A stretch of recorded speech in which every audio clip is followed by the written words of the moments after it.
Sean bienvenidos en este nuevo domingo, el segundo domingo de la Cuaresma, llamado también Reminiscere.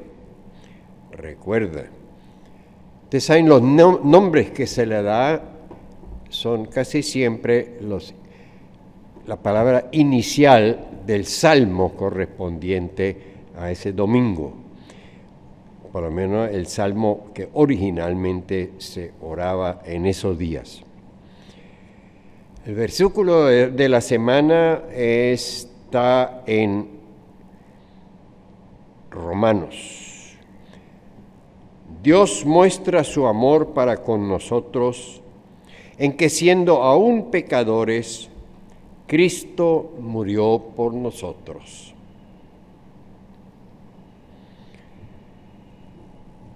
Que nuestro culto sea en el nombre del Padre, y del Hijo, y del Espíritu Santo. Amén. Y voy a tener que empezar pidiendo excusas por esta confusión que seguramente he creado en alguno de ustedes. No es culpa mía. Hoy deberíamos haber celebrado nuestro primer culto aquí en la capilla. Inclusive ya estaba todo arreglado para ello.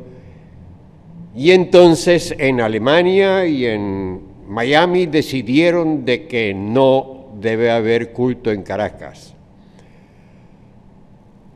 No sé con qué finalidad, no sé con qué derecho se decide fuera de Venezuela lo que suceda en la iglesia en Venezuela.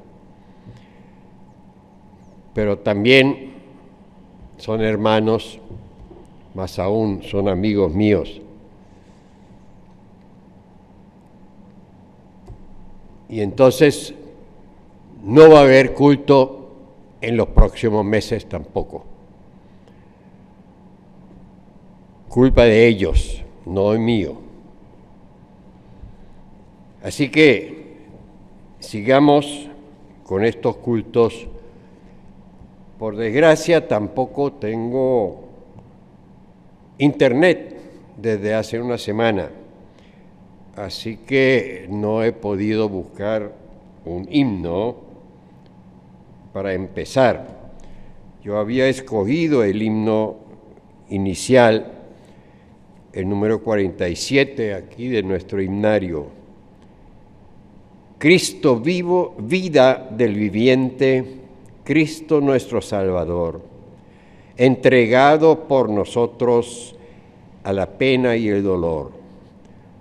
Tú salvaste del pecado al mortal, ya coronado, gracias mil ofrezco a ti, pues moriste tú por mí.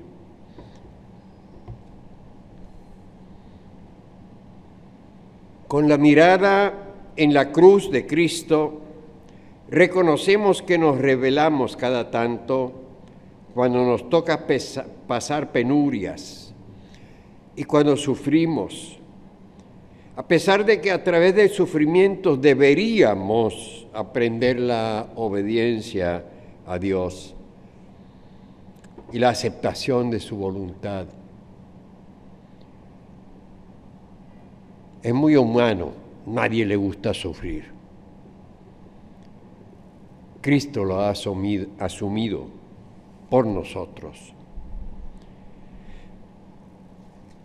Por ello buscamos ahora refugio en Dios, quien hizo las paces con nosotros, y pedimos su perdón en el nombre de Cristo. Que el Dios Todopoderoso se apiade de nosotros, perdone nuestros pecados y nos lleve a la vida eterna. Amén. Escuchen el consuelo de las Sagradas Escrituras, porque así dice Dios misericordioso: no temas, porque yo te he libertado. Yo te llamé por tu nombre, tú eres mío. Isaías. Y por esta promesa, y por expreso mandato de nuestro Señor Jesucristo, yo les proclamo ahora que si su ansia, su confesión y su arrepentimiento es sincero, Dios por causa de Jesús les ha perdonado todos sus pecados. Así que vayan y no pequen más. Oremos. Gracias, Señor, porque estuviste con nosotros también en esta pasada semana, llena de incertidumbre, de peligros, de dudas, de rabia y frustración, de temor ante la enfermedad, ante la pandemia. Porque tú, Señor, no esperas a que nosotros encontremos el camino hacia ti, sino que tú nos vas al encuentro. Vas a nuestro encuentro los que somos presos de este mundo. Te expones a nuestro egoísmo y a nuestra mentira, a nuestra falta de comprensión y nuestro odio. Y ahí donde nosotros odiamos, allí tú te entregas. Y donde solo pensamos en nosotros, tú te regalas a ti mismo. Tú haces un esfuerzo para que te permitamos hacer las paces con nosotros. Mueres para que nosotros vivamos. Libéranos de todo aquello lo que se te opone. Haz de nosotros personas nuevas, según tu voluntad, para que promovamos la paz, el entendimiento, la ayuda a todos tus hijos e hijas. En el nombre de Jesucristo te lo pedimos. Amén. Vamos a tener la lectura bíblica para este domingo. La lectura del Antiguo Testamento está en el libro de Isaías, capítulo 5, primeros 7 versículos. Isaías 5, 1 al 7. Ahora cantaré por mi amado el cantar de mi amado a su viña. Tenía mi amado una viña en una ladera fértil. La había cercado y despedregado y plantado de vides escogidas. Y había edificado en medio de ella una torre y había hecho también en ella un lagar. Y esperaba que diera uvas buenas, pero dio uvas silvestres. Ahora pues, vecinos de Jerusalén y varones de Judá, juzgad entre mí y mi viña. ¿Qué más se podía hacer a mi viña que yo no haya hecho en ella? ¿Cómo, esperando yo que diera uvas buenas, ha dado uvas silvestres? Os mostraré pues ahora lo que haré con mi viña.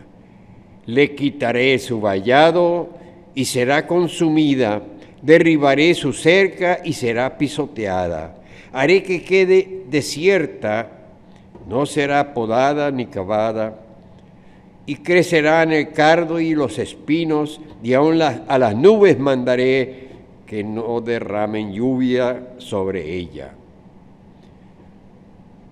Ciertamente la viña de Jehová de los ejércitos es la casa de Israel, y los hombres de Judá, planta deliciosa suya.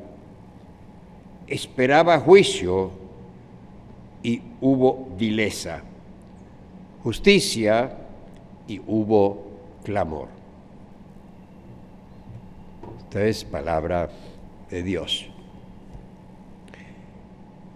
Y también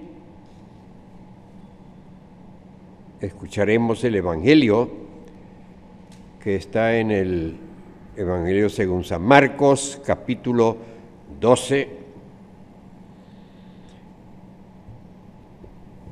1 al 12.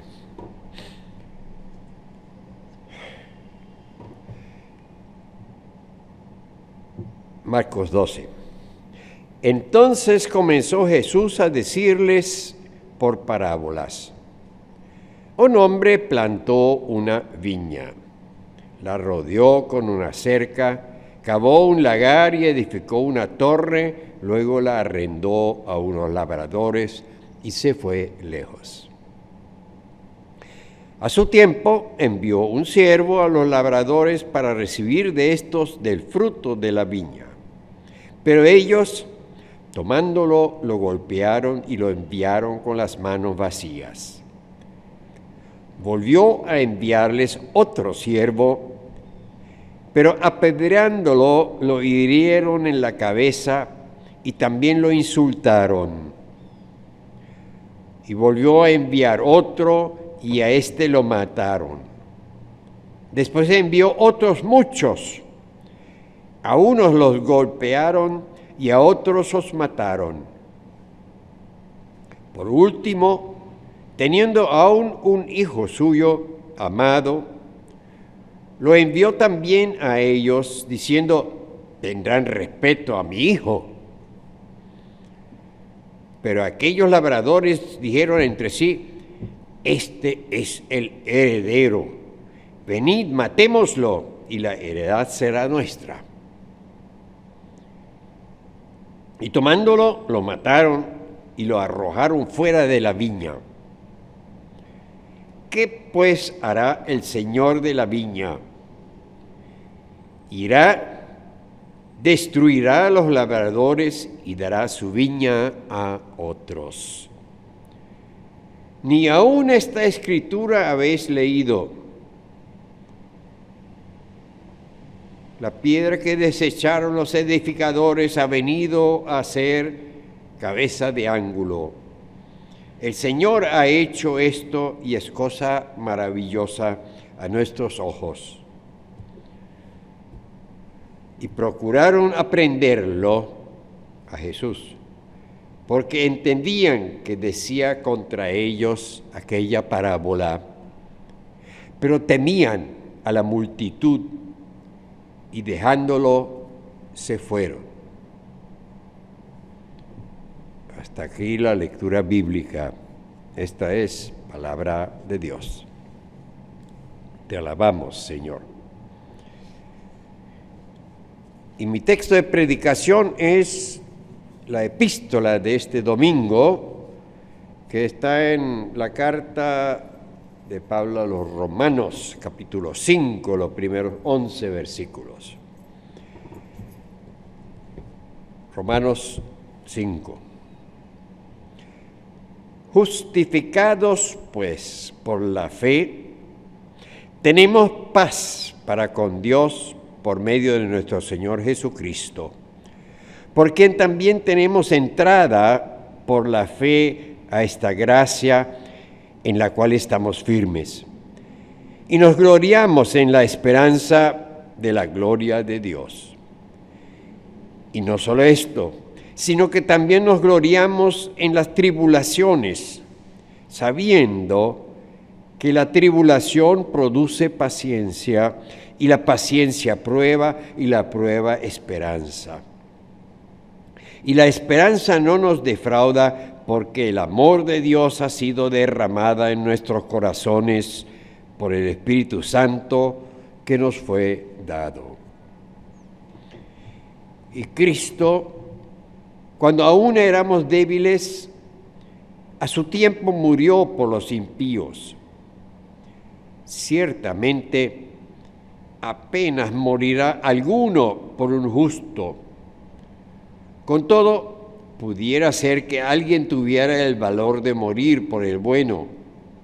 Pero Dios muestra su amor para con nosotros en que, siendo aún pecadores, Cristo murió por nosotros. con mucho más razón, habiendo sido ya justificados en su sangre, por él seremos salvos de la ira. Porque si siendo enemigos fuimos reconciliados con Dios por la muerte de su Hijo, mucho más, estando reconciliados, seremos salvos por su vida. Y no solo esto, sino que también nos gloriamos en Dios por el Señor nuestro Jesucristo, por quien hemos recibido ahora la reconciliación. Por tanto, como el pecado entró en el mundo por un hombre y por el pecado la muerte, así la muerte pasó a todos los hombres por cuanto todos pecaron. Antes de la ley ya había pecado en el mundo, pero donde no hay ley no se inculpa de pecado. Hasta aquí la lectura.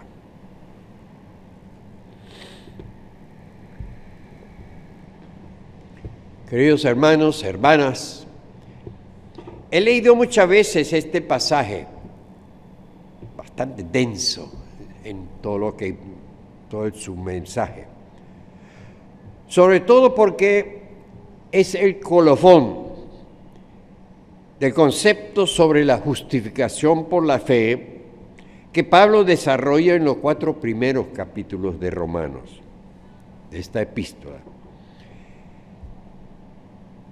Y como sabemos, la justificación por fe es la principal base realmente de la reforma. Y es que para nuestra mentalidad humana lógica es muy difícil de aceptar. Creo que hace años ya mencioné el comentario de un pastor. Yo realmente no sé si fue en serio o jocoso. Creo que ambas cosas. Quien dijo, si Dios lo dispuso en forma tan idiótica que el hombre se vuelva pecador, entonces le debería dar vergüenza, porque es una gran falla en su creación. Dios creó al ser humano justamente a diferencia de los animales, lo creó para que el ser humano lo amase a él. No existe el amor obligado. Tú no puedes obligar ni siquiera a un animal, mucho menos a un ser humano, a que te ame. Y Dios no puede obligar a ningún humano para que lo ame, porque eso no es amor. El amor tiene que ser algo intuitivo, algo que salga de ti, de tu voluntad. La única forma de amar es por libre decisión. Lo demás no es amor. Puede ser simpatía, muchas otras cosas. Para ello, le dio al hombre lo que llamamos el libre albedrío, el poder de decidir, libertad de decisión. Y el hombre decidió y sigue decidiendo seguir su propia voluntad. En principio eso no sería tan malo. Pero antepone el propio interés. Ahí sí empieza el problema. Y ese es el pecado, el primer pecado. La desobediencia al primer y único mandamiento después de la creación del hombre. Uno solo. Luego, más tarde, en tiempo ya histórico, Dios dispone de los 10 mandamientos. Para mí el apóstol Pablo es una autoridad realmente. Y lo necesito. Es el único a través de quien me entero del real significado de Cristo. Porque Pablo es prácticamente el único el que no habla del Jesús hombre, sino del Dios Cristo. ¿Entiende la diferencia? Creo que a veces es muy necesario ese enfoque de entender a Jesús como Dios.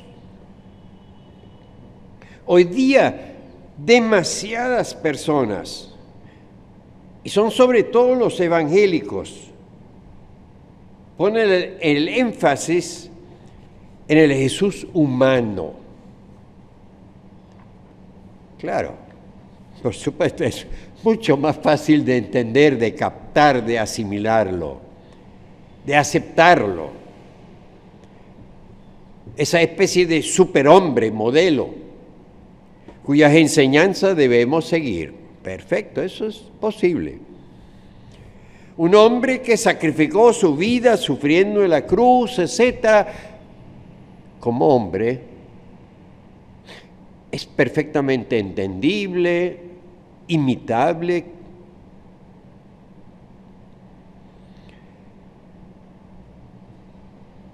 Tal, hubo otros también, hombres que se sacrificaron. Ojo, no intento disminuir su importancia, pero un Dios que da su vida por mí, eso es totalmente ilógico. Y ahí está. Dios no siempre es lógico, según nuestro concepto de lógica. La lógica divina es otra. Y eso sí me desafía a mí. Y Pablo resalta, o sea, subraya que murió una sola vez. Un solo sacrificio, válido para todos los tiempos y para siempre. Y por eso la Santa Cena no es volver a sacrificar a Cristo cada vez que celebres la Santa Cena.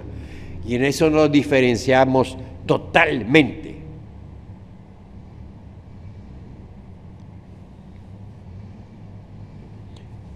En el versículo 6 dice que murió por nosotros, los impíos, cuando aún éramos débiles, cuando aún éramos pecadores, versículo 8, cuando éramos enemigos de Dios, versículo 10. Pablo expresa en los primeros 4 capítulos que la situación del mundo requería la intervención de Dios. Yo creo que en este momento también sería muy buena la intervención de Dios. Él venía del estricto mundo, Pablo, venía del estricto mundo legalístico, que reinaba en el judaísmo. Y es bastante probable que Pablo había sido fariseo. Por lo menos tenía los estudios, la preparación. Y justamente descubre a través de la ley ese hecho. Que él, así como es, Pablo, no puede presentarse ante Dios. Versículo 13, pues antes de la ley había pecado en el mundo, pero donde no hay ley no se inculpa de pecado. Y la iglesia histórica ha seguido dándole importancia a la ley. Sí, Lutero le dio mucha importancia, basándose en el enunciado de Jesús, cuando dijo, no vine a abrogar la ley, sino a completarla, llenarla. Y en otro lado dijo, y no se perderá ni una iota, ni un puntico de la ley. Lutero sí le dio gran importancia en la enseñanza. No es que hizo dependiente de la ley el Evangelio, no. Las Naciones Unidas usaron los 10 mandamientos para elaborar los derechos humanos. ¿Sabían eso? Hoy tenemos muchos grupos evangélicos de diferentes tipos que afirman que ya para ellos eso no vale, porque al aceptar a Jesús como su personal y suficiente Salvador, ya no tienen pecados, solo debilidades. Pero eso es totalmente falso, por supuesto. Claro que tenemos pecado. Lo que Jesús enseñó en el Sermón del Monte es justo lo contrario. Porque Jesús reinterpretó los mandamientos. Cuando en cada uno dijo, en los ejemplos que cita, dijo, mas yo os digo, o sea, pero yo les digo. Han oído que en la antigüedad fue dicho, tal, mas yo os digo.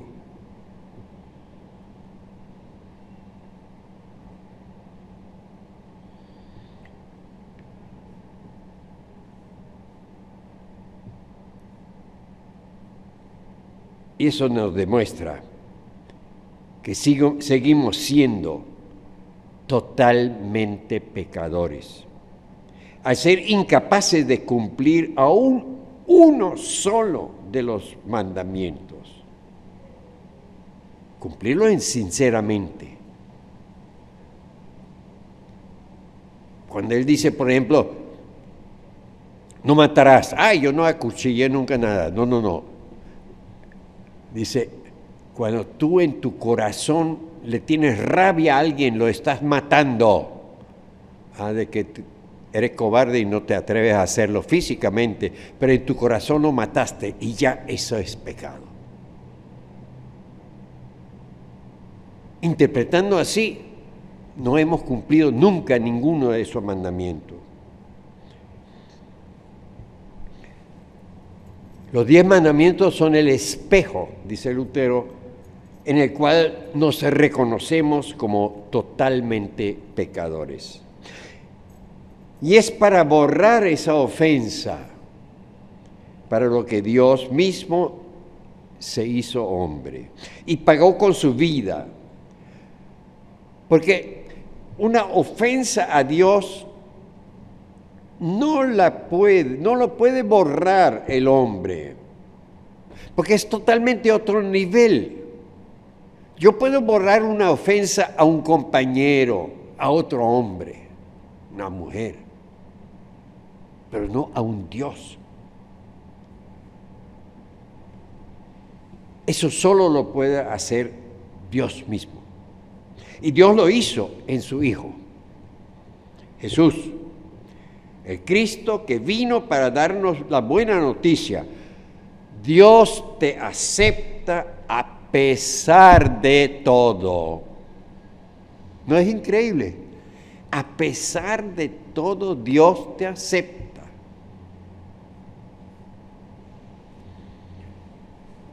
Este es el mensaje, el buen mensaje, el Evangelio. Dios te acepta. ¿Por qué? Porque te ama.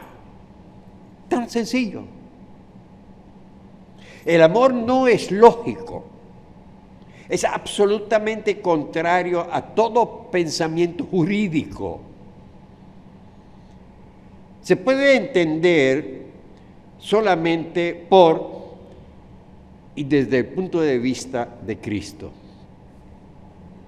Porque a través de Él vino la paz entre Dios y los hombres. Y es que, hermanos, da dolor ver lo poco que se nota de esto en el mundo. Y aún en mí, en cada una de las personas. Sobre todo cuando se presentan tantos problemas a diario que realmente deprimen. Deberíamos seguir el ejemplo de Pablo, para quien el sufrimiento, los problemas, dice que eran causa de alegría. Qué cosa, ¿no? Causa de alegría. Porque por ellos, Pablo, se sentía más que nunca unido a Dios. Y eso le daba esperanza. Yo creo que el versículo 5 de este texto es la clave. Y la esperanza no avergüenza, porque el amor de Dios ha sido derramado en nuestros corazones por el Espíritu Santo que nos fue dado. ¿Crees esto? Sí, Señor, creo. Ayuda mi incredulidad. Amén.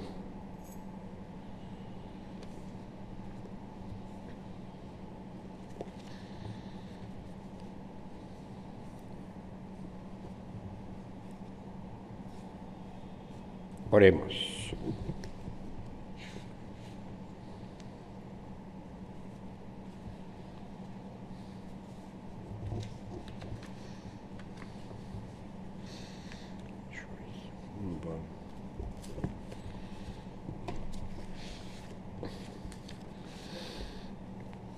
Dios y Padre nuestro, te damos gracias porque tu palabra nos llega todos los días hasta el día de hoy. Te damos gracias porque enviaste a Jesucristo, tu Hijo, para estar entre nosotros humanos, como testimonio de tu amor. Y se rieron y se burlaron de Él, y tuvo que sufrir, y fue crucificado. Y hasta el día de hoy sigue muriendo entre nosotros, allí donde la violencia, la desconfianza, la injusticia y el odio dominan, y donde tu mensaje y tu evangelio es rechazado. Por eso ahora te pedimos, haznos mensajeros del evangelio y regálanos el poder de tu Espíritu para que no perdamos el coraje cuando nos acosan con poder y que no nos volvamos indiferentes cuando ya nadie espera algo en nosotros.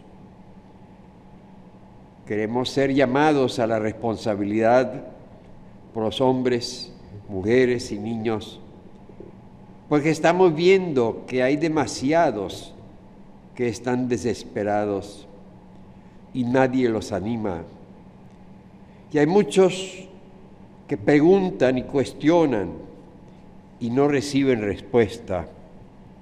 Muchos viven y no saben para qué.